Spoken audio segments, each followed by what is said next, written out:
귀한 찬양 감사합니다. 하나님 말씀을 찾겠습니다. 오늘 우리에게 주시는 하나님의 말씀은 누가복음 7장 1절로 10절까지의 말씀입니다. 누가복음 7장 1절로 10절까지의 말씀입니다. 한 절씩 교독하시고 마지막 절은 다 함께 읽도록 하겠습니다. 예수께서 모든 말씀을 백성에게 들려주시기를 마치신 후에 가버나움으로 들어가시니라.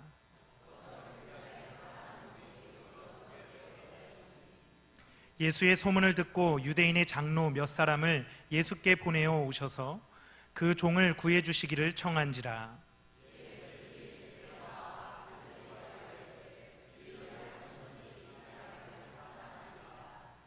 그가 우리 민족을 사랑하고 또한 우리를 위하여 회당을 지었나이다 하니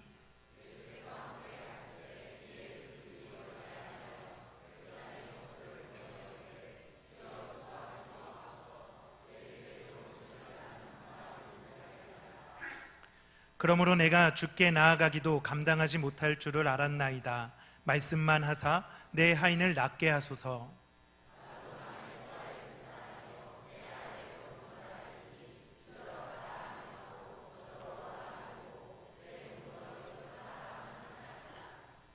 예수께서 들으시고 그를 놀랍게 여겨 돌이키사 따르는 무리에게 이르시되 내가 너희에게 이르노니 이스라엘 중에서도 이만한 믿음은 만나보지 못하였노라 하시더라. 보내었던 사람들이 집으로 돌아가 보매 종이 이미 나아 있었더라. 아멘. 예전에 제가 인터넷에서 글을 보다가 한 컴퓨터 기사가 자신이 직접 겪었던 이야기를 올려놓았던 글을 본 적이 있습니다. 내용은 이렇습니다.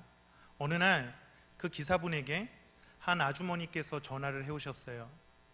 자신은 칠곡이라는 지방에 살고 있는데 딸 아이와 할머니가 서울에서 같이 살고 있다. 그 집에 컴퓨터가 필요하니 컴퓨터를 놔달라는 그런 이야기였습니다. 그러면서 이어서 하시는 말씀이 사정이 넉넉치 않아 중고 컴퓨터를 놔주셨으면 좋겠고 이왕이면 좀 싼 가격으로 이렇게 맞춰주셨으면 좋겠습니다 라는 요구였습니다. 그분이 가지고 있었던 중고 컴퓨터가 없어서 때를 기다리다가 마침 적당한 컴퓨터가 들어와서 보름 정도 지난 후에 그 집을 방문하게 되었습니다. 그 집은 다세대 주택이었는데 그 집에 앞에 도착하니 어떤 샤시 문을 열고 한 할머니가 나오시는 거예요. 그래서 컴퓨터를 설치하기 위해서 그 집에 들어갔습니다. 집 안에 들어가서 상황을 보니 딱 눈으로 보기에도 살림이 넉넉치 않아 보였습니다. 지방에서 그 어머니를 통해서 이루어지는 그 살림살이가 얼마나 넉넉하겠습니까? 그래도 이분은 이제 방에 가서 이 컴퓨터를 설치하는 거예요. 그러던 중에 와 컴퓨터다 하면서 어떤 소녀 아이가 뛰어옵니다. 그 아이는 그 칠곡에 사시는 그 아주머니의 딸이겠죠. 너무나 신이 나서 이리저리 컴퓨터를 만져보기도 하고 또 그 컴퓨터를 할 생각에 너무 기분이 좋았습니다. 그때 할머니가 이 손녀에게 와서 얘기하는 거예요.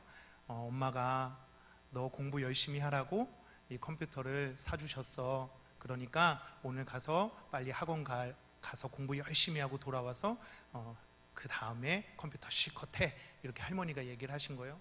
볼이 또 이만해져가지고 그 손녀 아이가 학원 짐을 챙겨서 나갔습니다.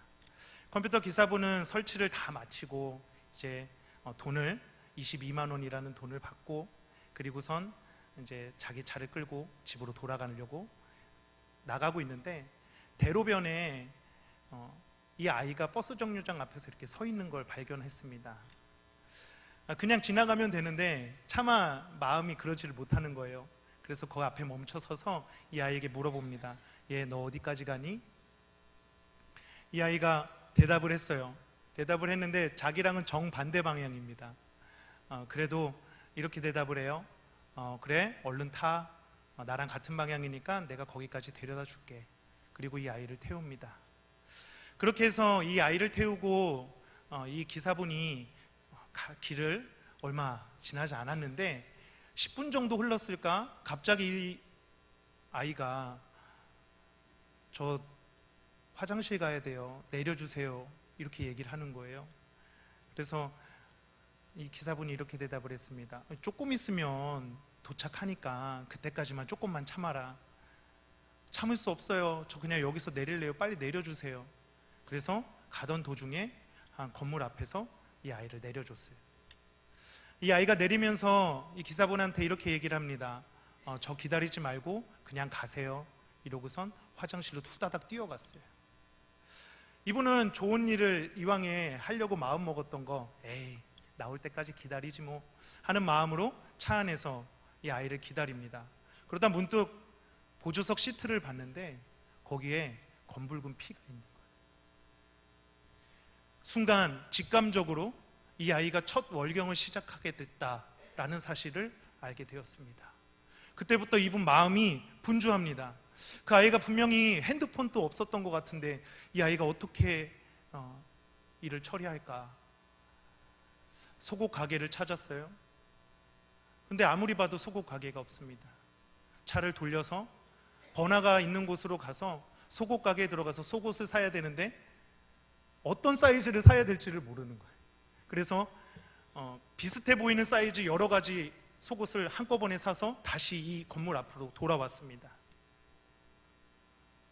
그런데 그 이후에 어떻게 해야 될지를 모르겠는 거예요. 이 남자분이 이 아이를 어떻게 도와줘야 될까요? 결국에는 아내분한테 전화를 합니다. 우리 이런 일이 있어서 빨리 와서 좀 도와줘. 그래서 그 아내분이 남편이 있는 곳으로 왔어요. 아내분이 오니까 일이 일사천리로 진행이 됩니다. 물티슈 샀어? 위생용품 샀어? 치마 샀어? 여러 가지 다 얘기를 하는 거를 남편은 가서 이제 물건을 사오고 아내분은 먼저 그 아이가 있는 화장실로 가는 거예요. 그 화장실에 가서 아이 이름도 모르니까 그냥 혹시 있냐고, 누구 있냐고 그렇게 큰 소리로 물어봤습니다. 그랬더니 기어 들어가는 목소리로 이 아이가 대답을 하는 거예요. 네, 여기 있어요. 그 아이는 그 긴 시간 동안 혼자 소리 없이 울면서 그 안에서 일을 처리해 보려고 낑낑대고 있었던 거예요. 다른 평범한 가정이었다라고 한다면 이게 무슨 일인지 설명도 듣고 축하도 받고 조촐한 파티라도 했을 텐데 이 아이가 이 좁은 곳에서 얼마나 외롭게 시간을 보내고 있었을까 생각했습니다. 차에서 이 컴퓨터 기사분이 기다리고 있는데 문자가 옵니다. 아내였어요. 지금 빨리 가서 꽃다발 하나 준비해. 우리 5분 후면 나가. 이분이 꽃다발 하나를 열심히 준비합니다. 그리고 아내와 같이 이 아이를 맞이해 주면서 꽃다발을 선물해 줬어요. 그리고는 이 아이에게 이야기합니다. 우리 저기 가서 맛있는 거라도 먹자. 저녁을 사주려고 합니다. 그런데 이 아이는 그걸 거절해요. 다시 집으로 그냥 돌아가겠다라고 얘기합니다. 그래서 이 부부는 이 아이를 태우고 다시 집으로 돌아갔어요. 그리고 내려주었습니다. 돌아오는 길에 이 아내가 남편한테 물어보는 거예요. 여보, 혹시 이거 이렇게 컴퓨터 팔아서 얼마 정도 남았어? 대충 계산해 보면 한 10만 원 정도 남았는데? 그래? 그러면 우리 차 돌려서 그 10만 원 주고 오자. 이 부부가 차를 돌립니다. 다시 그 집으로 갔어요. 가서 이 할머니에게 재료를 값을 잘못 측정했다고, 그리고선 이 10만 원을 주고 돌아왔습니다. 이후에 그 어머니한테 전화가 왔어요. 저는 지난번에 컴퓨터를 주문했던 칠곡에 사는 그 사람입니다. 그 이후에 이분은 말을 이어갈 수 없었다라고 합니다. 제가 이 이야기를 접하면서 들었던 생각은 비그리스도인들도 이 정도의 사랑을 한다. 나는 어떤 사랑을 하고 있는 사람인가?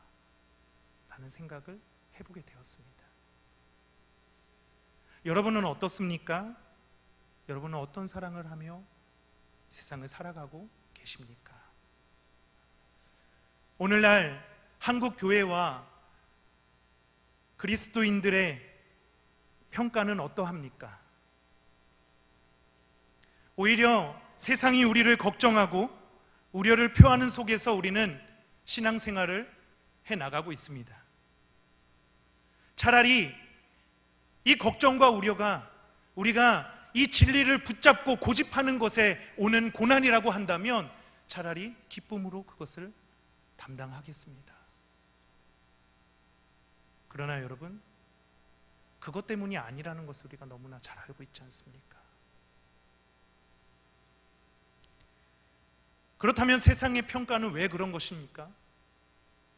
마치 안고가 없는 찐빵처럼 사랑의 종교라고 이야기하지만 그 안에 사랑이 없습니다.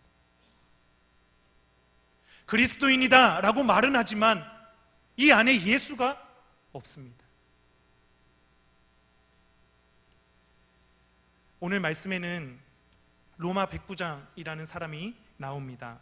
그는 이스라엘을 통치하고 있었던 로마의 군인이었음에도 예수님께 이스라엘에서도 이만한 믿음을 보지 못했다, 만나보지 못했다라는 칭찬을 듣게 됩니다.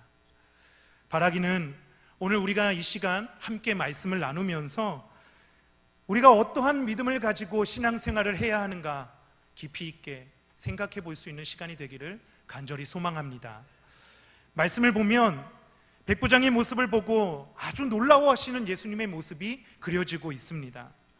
성경을 보면 예수님의 이런 감정을 표현하시는 부분들, 이런 표현들이 많이 등장을 하는데, 예를 들면 그때 당시에 종교 지도자들, 바리새인들을 향해서 막 저주를 쏟아내시는 예수님의 모습이 표현되기도 하고요. 때로는 성전에서 물건을 사고 파는 이런 사람들을 보시면서 물건을 막 뒤집어 엎으시고 분노와 화를 표하시는 예수님의 모습도 등장합니다. 그리고 가만히 서서 예루살렘을 바라보시면서 눈물을 흘리시던 예수님의 모습도 있고요. 그런데 오늘 말씀을 보면 누군가를 이토록 예수님께서 기뻐하시면서 감동하시면서 칭찬하셨던 적이 있나 싶을 정도로 너무나 예수님께서 놀라워하시고 기뻐하셨다라는 거예요. 예수님께서 얼마나 기쁘고 감동하셨으면 백부장과 얘기를 나누던 도중에 회중들을 향해서 바라보시면서 내가 이만한 믿음을 본 적이 없다라고 칭찬을 하셨겠느냐 말이죠. 바라기는 우리 모두가 주님께 이러한 칭찬을 받을 수 있는 믿음을 가진 사람들이 되기를 간절히 소망합니다. 그렇다면 예수님께서 칭찬하셨던 이만한 믿음이 과연 무엇일까? 그것은 바로 사랑이다 라는 거예요. 정확히 표현하자면 믿음과 소망의 열매로 나타나는 사랑입니다. 백부장은 지금 이 하인을 왜 데리고 있는 것입니까? 그 하인을 버리고 다른 하인으로 교체하면 오히려 더 일이 순조롭고 자신의 일을 도와줄 하인이 쉽게 생겨날 텐데, 그 시대의 대부분의 지배계층의 사람들이 하인을 교체하고 버리는 일이 수두룩하게 일어나는 그런 삶 속에서 살아가던 사람이 백부장이었습니다.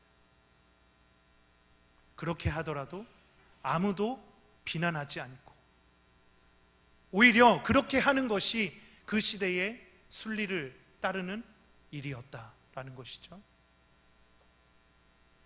굳이 왜 예수님께 머리를 숙여가면서 하인을 고치려고 하는 것일까요? 우리에게나 주님이지 지금 이 사람에게는 자신이 지배하는 나라의 한 청년에 불과한 예수님을 찾아와 머리 숙여 자신의 하인을 고치기 위해서 애쓰고 있는 것입니다. 지금의 이 상황은 그저 사랑이라는 단어 외에는 도무지 설명할 방법이 없는 그러한 상황이다라는 것이죠. 이 백부장이 사랑이 넘치는 사람이었다라는 것은 다른 구절을 봐도 설명이 되는데, 우리 본문 말씀 3절과 4절 말씀을 다시 한번 읽겠습니다.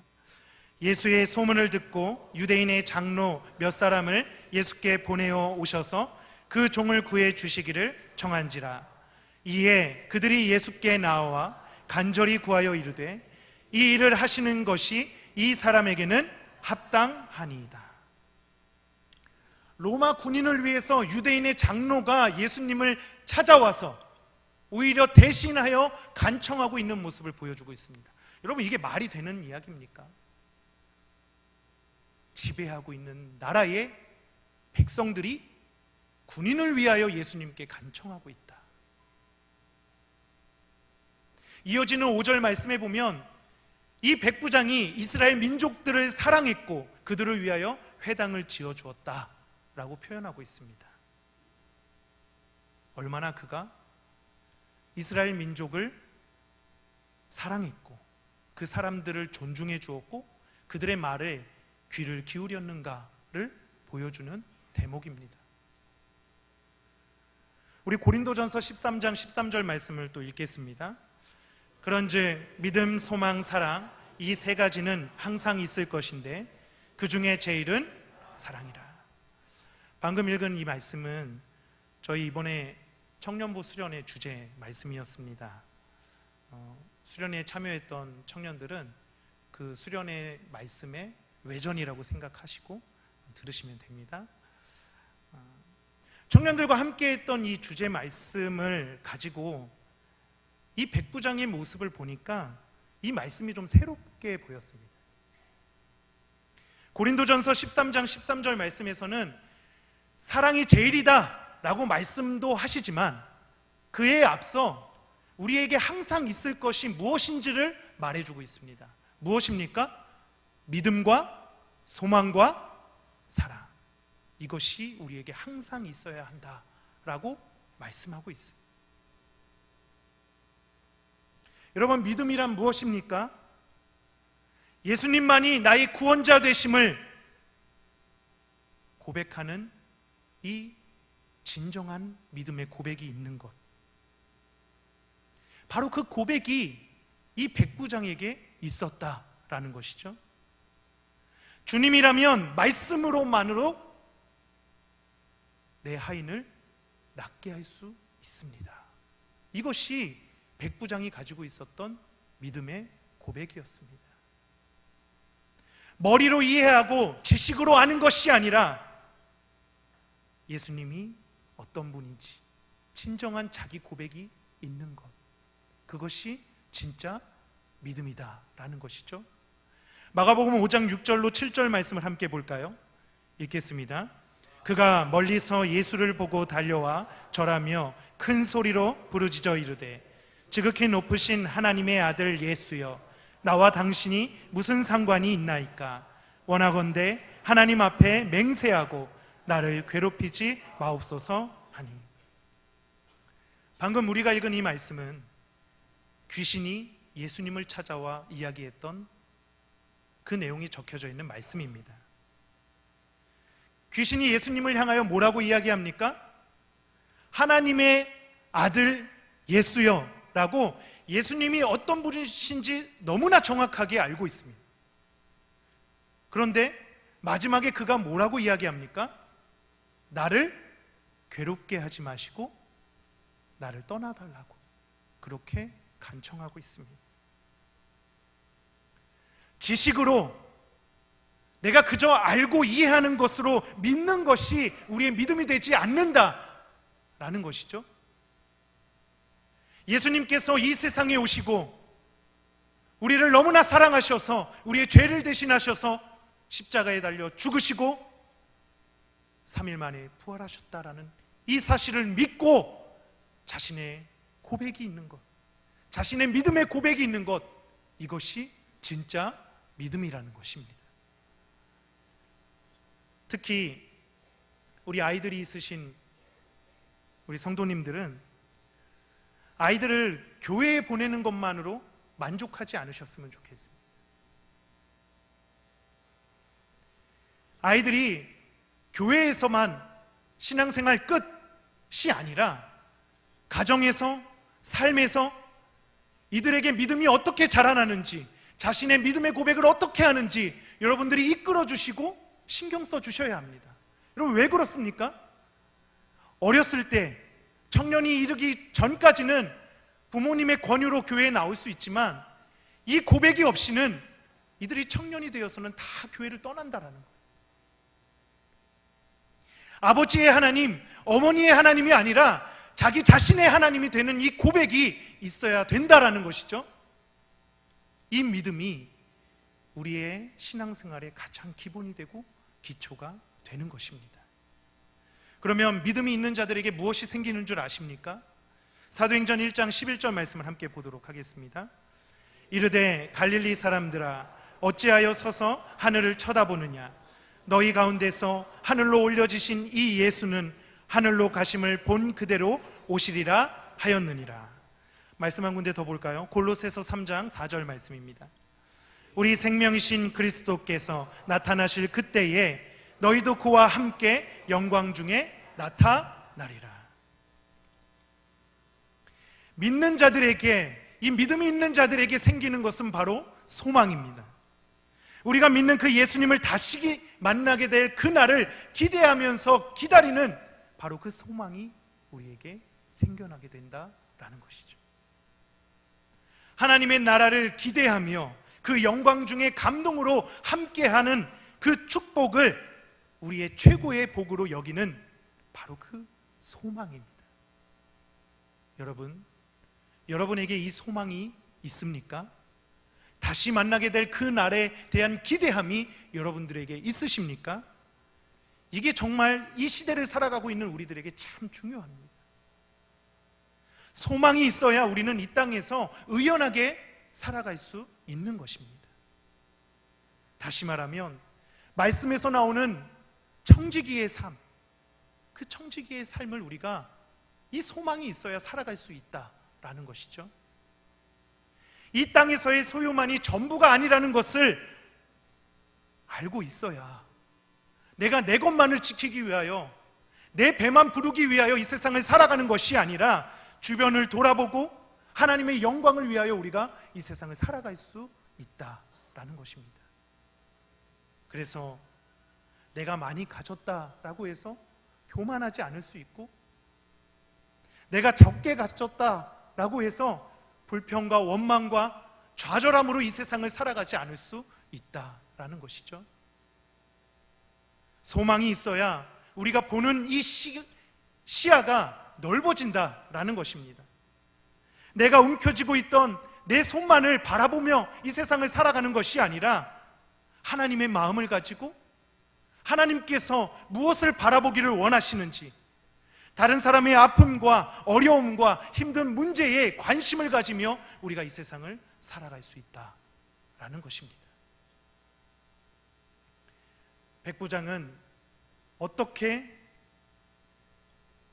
자신의 이 하인의 아픔에 관심을 가질 수 있었을까요?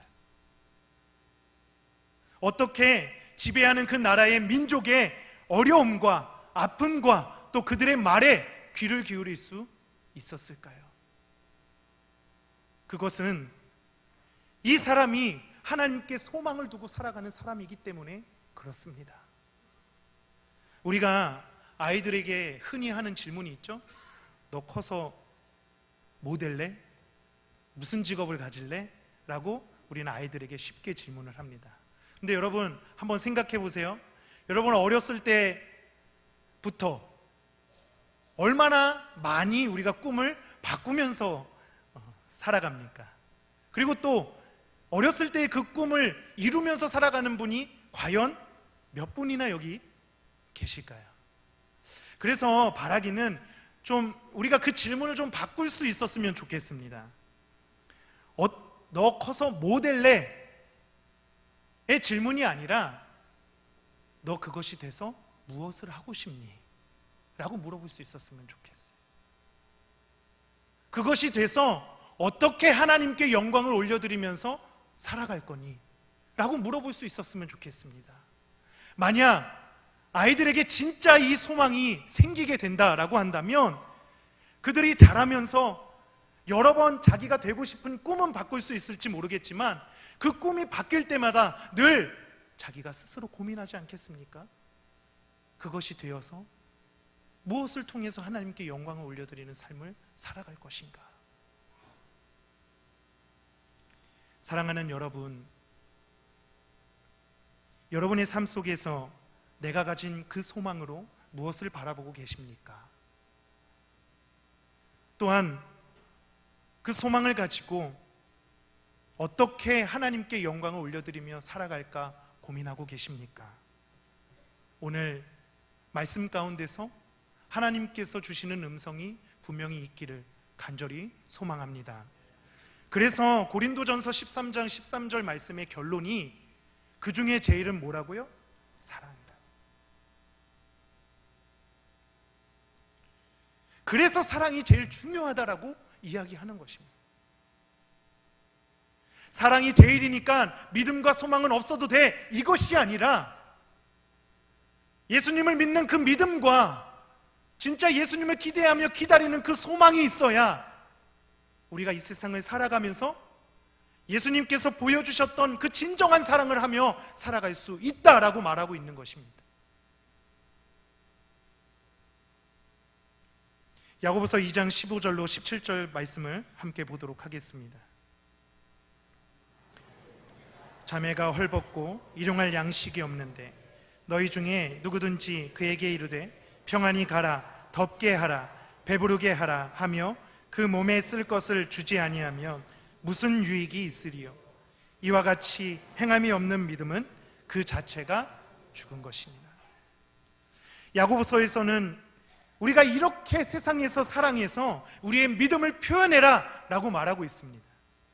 이것이 내 이웃을 내 몸과 같이 사랑하는 방법이다 라고 이야기하는 것입니다. 말씀 한 군데 더 볼까요? 마태복음 25장 40절 말씀입니다. 읽겠습니다. 임금이 대답하여 이르시되 내가 진실로 너희에게 이르노니 너희가 여기 내 형제 중에 지극히 작은 자 하나에게 한 것이 곧 내게 한 것이니라 하시고, 우리에게 예수님을 믿는 믿음과 예수님을 다시 만날 그 소망이 있다라고 한다면 지극히 작은 자들에게 우리의 사랑이 나타나야 된다라는 것이죠. 백부장이 예수님께 나와서 무릎을 꿇고 자신의 하인을 고쳐달라라고 말하기 이전까지 그러한 모습이 있었다라고 한다면 그가 얼마나 이 하인의 병을 고치기 위해서 노력했을까요? 아마 자신이 할 수 있는 모든 일들을 다 동원해서 이 하인의 병을 고치려고 노력하지 않았겠습니까? 여러분, 이게 바로 사랑이라는 거예요. 제가 첫 사역지에서 교육전도사로 중고등부 부서를 섬길 때 고2 여자아이 중에 명이라는 여자아이가 있었습니다. 근데 그 아이가 예배 출석이 너무 들쑥날쑥한 거예요. 그래서 한 번은 이 아이를 신방하게 될 일이 있었습니다. 근데 신방을 하던 중에 이 아이의 가정 환경을 듣게 되었던 거죠. 이 아이는 어머니가 집을 나가시고 아버지는 부산에서 일을 해야 된다라는 명목으로 그 아이의 오빠만 데리고 가서 부산에서 생활을 하는 거예요. 그러니까 이 아이는 그 지역, 제가 사역하던 그 지역에 친척집에 맡겨져서 친척집에서 눈칫밥을 먹으면서 그렇게 생활을 하고 있었습니다. 그런데 이 아이가 예배를 들쑥날쑥하게 나올 수밖에 없었던 이유는 그 친척들이 교회 가는 거를 극도로 싫어한다라는 거예요. 그래서 이 아이가 교회에 가게 되면 너는 우리 집에서 나가야 된다 라고 얘기를 했다라고 합니다. 그러니까 이 아이가 예배를 드리러 오는 날은 가족들에게, 친척들에게 이 핑계 저 핑계 대면서 나오는 거죠. 공부하러 가야 된다고, 조별 모임이 있다고, 친구 만나야 된다고, 독서실에 가야 된다고. 이 핑계가 통하는 날에는 이 아이가 예배 드리러 와서 예배를 드릴 수 있는 거고, 핑계가 마땅치 않을 때는 그럼 어떻게 하니 물어보니 자기 방 안에서 그냥 조용히 혼자 찬양하고 혼자 말씀 보면서 자기 스스로 혼자 예배를 드리고 있었습니다. 시간이 지나서 그 아이가 고3이 되고 수능을 보고 대학을 진학하게 될 때가 되었어요. 그 친구와 얘기를 할 시간이 있었습니다. 그런데 이 아이가 너무 좋아하면서 얘기를 하는 거예요. 전사님, 저 이제 대학에 갈 수 있게 돼서 이제 아무 눈치 보지 않고 예배를 드릴 수 있게 되었어요. 기숙사에 가게 되었으니 자기가 눈치 보지 않고 예배를 드릴 수 있게 된데 너무나 기뻐했습니다. 그러면서 하는 얘기가 자기가 기독교 대학교에 사회복지과에 지원을 했다라는 거예요. 그러면서 자기와 똑같은 환경을 가지고 있는 아이들을 만나면서 자기가 알게 된 하나님의 사랑을 전하면서 살고 싶다라는 것이 이 아이의 고백이었습니다. 사랑하는 여러분, 여러분은 어떻게 이 세상에서 사랑을 표현하며 살아가고 계십니까?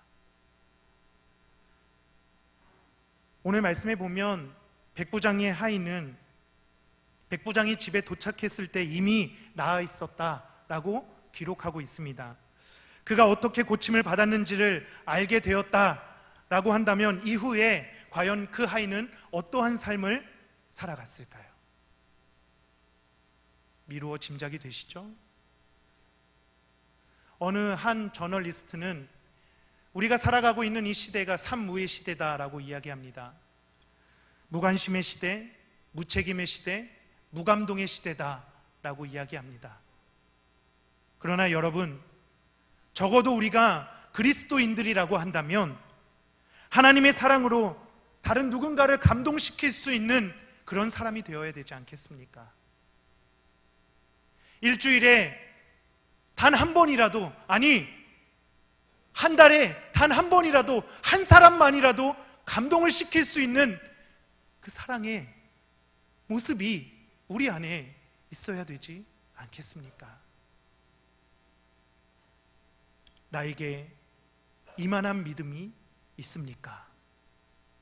부디 이 칭찬받았던 백부장의 믿음이 나의 믿음이 될 수 있기를 간절히 소망합니다.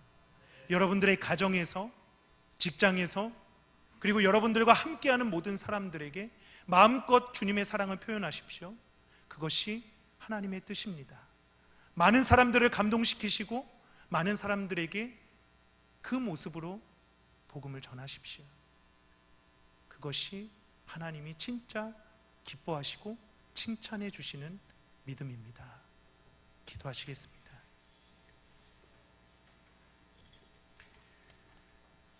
사랑의 하나님, 감사합니다.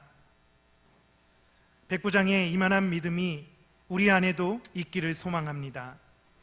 주님을 향한 믿음과 고백이 있게 하시고 다시 만날 주님을 기대하며 기다리는 믿는 자들의 소망이 있게 하옵소서. 그래서 어느 상황 속에서도 흔들리지 않고 살아가게 하셔서 이 땅에서 아름다운 사랑의 열매를 맺어가는 우리 모두가 되게 하여 주옵소서. 성령 하나님 동행해 주시고 힘과 능력을 더하여 주시고 말씀을 들음에서 끝나는 것이 아니라 말씀대로 살아가는 삶이 되게 하여 주옵소서. 감사드리며 예수님의 이름으로 기도합니다. 아멘. 452장입니다.